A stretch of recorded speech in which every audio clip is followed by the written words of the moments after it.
Good morning બાળ મિત્રો, તમે બધા કેમ છો? મજામાં છો ને? સરસ.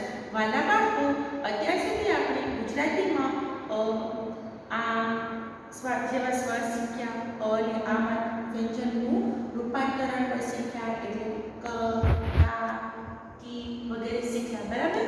એની પ્રવૃત્તિ પણ આપણે કરી. ચાલો આજે આપણે વિશેષ પ્રવૃત્તિ કરીશું. કેવી રીતે? ચાલો આપણે શીખીશું. વાલા બાળકો, હવે જુઓ શું છે કે તીરની દિશામાં વાંચીને શબ્દો બનાવવાના છે. બરાબર? હવે જો અહીંયા શું છે? ઈ મૂળાક્ષર સ્વર છે. બરાબર? હવે જો ઈ છે એની પહેલો તીર કયો છે? આમાં.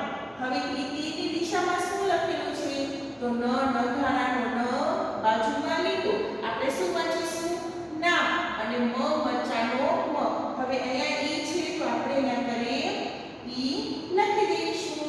પછી ન, નગારાનો ન, બાજુમાં લીટો, એને વાંચીશું ના. અને મ, મરચાનો મ. આપણો શું બનશે? ઈ ના મ. એવી રીતે આપણે ઈ ને અહીંયા મૂકી દઈશું. અહીંયા શું લખેલું છે? એના પછીનો તીર તો કે સ, સસલાનો સ. અને મ, મરચાનો મ. આખું વાંચશું આપણે ઈ સ મ. એવી રીતે આ ઈ સ્વર છે અને મૂકી દઈશું આપણે. પછી શું લખેલું છે? તો કે ય, યતિનું ય, અને ળ, નળનું ર. આખું વાંચીશું આપણે ઈ ય ર. એવી જ રીતે ઈ ને પાછું પહેલા મૂકી દઈશું. લ, લખોટાનો લ, બાજુમાં લીટો, અને જ, જબલાનો જ. લ, લખોટાના લની બાજુમાં લીટો હોય તો શું વાંચીશું? તો લડેકાનો લા, અને જ, જબલાનો જ. આખું આપણે વાંચીશું ઈ લા જ. એવી જ રીતે ઈ ને પાછું પહેલા મૂકી દઈશું. ર, રમકડાનો ર, બાજુમાં લીટો હોય તો એને આપણે વાંચીશું રડેકાનો રા, અને ક, કલમનું ક.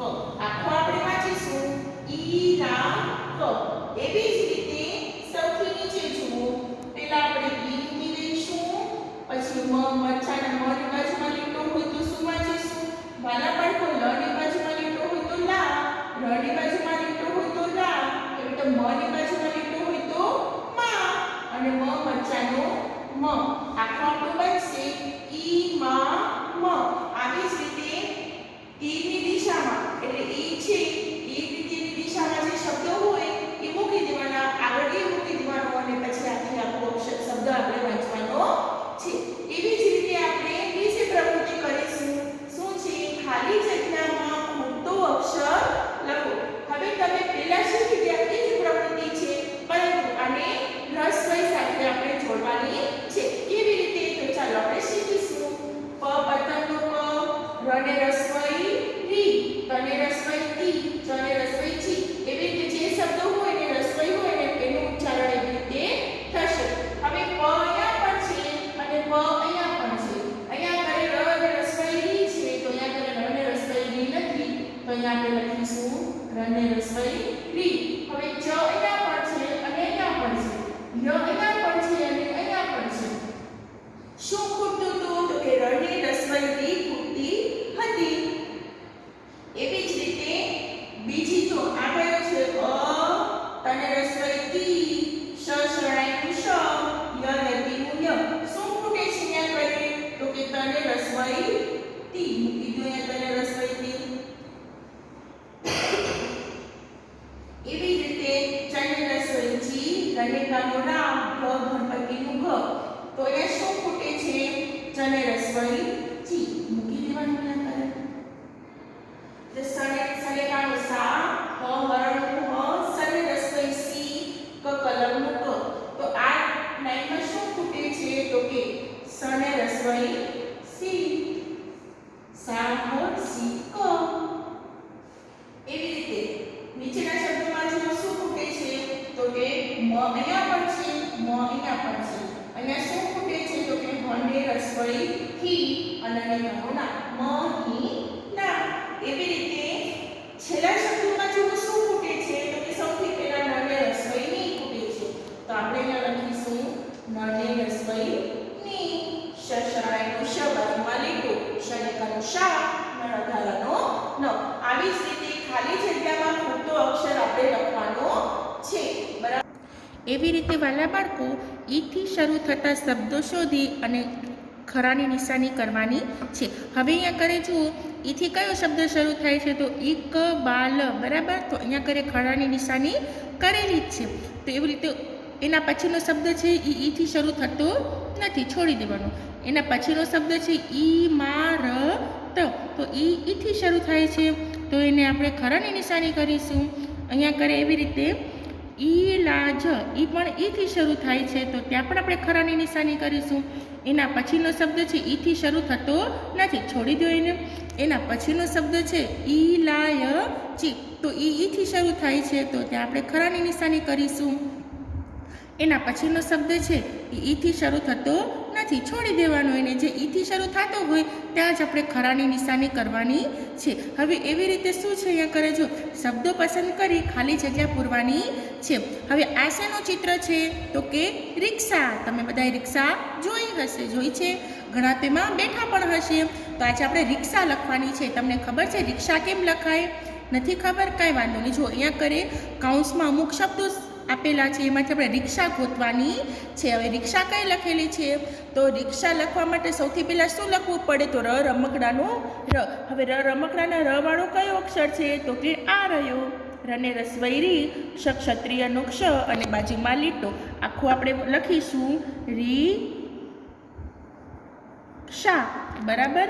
હવે જો અહીંયા કરે શું છે કિરણ, કને રસવાઈ કિરણ. પછી શું છે આ શેનું ચિત્ર છે સિતાર. સિતાર શેનાથી શરૂ થાય તો કે સસલાના સથી. તો એના વાળો શબ્દ ગોતો તો કે આ રહ્યો. બરાબર. તો અહીંયા લખવાનું સને રસવાઈ સી તા ર. આખો વાંચવાનો કિરણ સિતાર વગાડ. પછી આ શેનું ચિત્ર છે તો કે નિશાળનો. શેનું છે? નિશાળનો. તો નિશાળ લખવા માટે સૌથી પહેલાં શું લખવું પડે તો ન નગારાનો ન.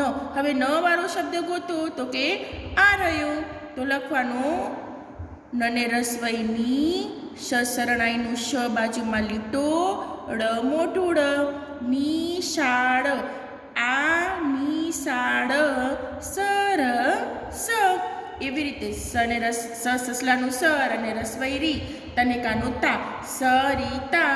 આ શેનું ચિત્ર છે તો કે તિલક. તિલક ક્યાં રહ્યો તો કે આ રહ્યો. તો જોઈ જોઈને લખવાનો તને રસવઈ તી લ ક ક ર. આખું વાંચવાનું સરિતા તિલક ક ર. એવી જ રીતે આપણે ચિત્ર જોઈને શબ્દ બનાવવાનું છે અને લખવાનું છે. આ શેનું ચિત્ર છે તો કે જીરાફનો. જીરાફ તમે જોયો છે ને, આપણે જંગલી પ્રાણીઓમાં જીરાફ શીખી ગયા. એ છે આપણો આ જીરાફ.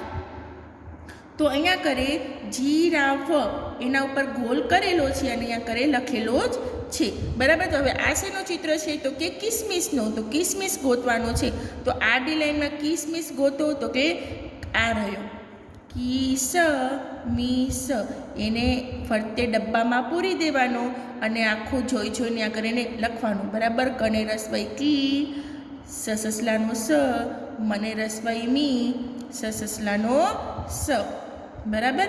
હવે આ શેનું છે ચિત્ર તો કે ઇમારત, બિલ્ડિંગ, ઇમારતનો ચિત્ર છે. તો હવે ઇમારત ક્યાં છે તો કે ઈ મા ર ત. એને ડબ્બામાં પૂરી દો.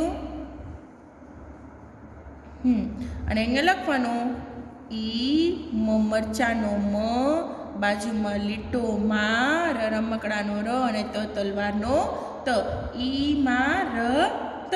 હવે આ શેનું ચિત્ર છે તો કે ટિફિનનો.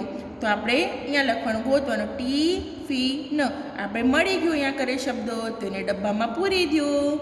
એના પછી અહીંયા લખીશું આપણે ટને રસવાઈ ટી, ફને રસવાઈ ફી, ન નગારાનો ન. એવી રીતે આપણો બનશે ટિફિન. એવી રીતે આ શેનું ચિત્ર છે તો કે નદીનો. નદીને બીજું શું કહેવાય ખબર છે? નદીને બીજું આપણે કહીશું સરિતા. હવે સરિતા ગોતવાનો છે. આખી લાઈનમાં ગ છે એ સથી શરૂ થતો નથી, પરંતુ આપણને મળી ગયો સસલાનો સર અને રસવાઈ રી, તલવાનો તો બાજુમાં લીટો, તનિકાનો તા. આખું આપણે વાંચીશું સરિતા. તો અહીંયા લખીશું આપણે સરિતા. બરાબર. આવી રીતે તમને આ પેજ છે એ આજે હોમવર્કમાં કરવાનો છે એના ફોટા પાડી અને અમને મોકલી દેવાના. થેન્ક યુ બાળ મિત્રો.